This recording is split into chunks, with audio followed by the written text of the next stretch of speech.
I'll be teaching you guys how you guys can fix your Facebook friend request icon missing. So at the bottom of your screen, you should be able to see the friend request icon, so you can click on it to see who has sent you the friend request. But let's say in your case it's not available, just like in my, there is a method you guys can follow to fix it. For that, you need to click on menu at the bottom right of your screen.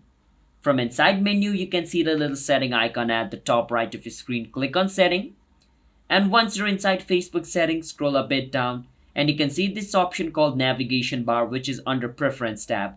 Click on navigation bar, and the first option where it says customize the bar, click on it. Once you click on it, at the bottom you can see this option called friend request. If it is on auto or if it is on hidden, you just want to click on that and make sure it's on pin. Once you click on pin, it's going to be pinned, and as you guys can see, your friend request option is going to be available at the bottom just like that.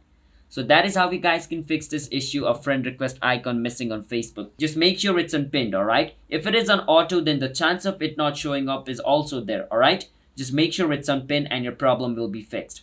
So that's how you guys can do it. So if you guys found our video helpful, hit the subscribe to our channel, How to Guide. I'll see you guys in my next video. Bye bye until then.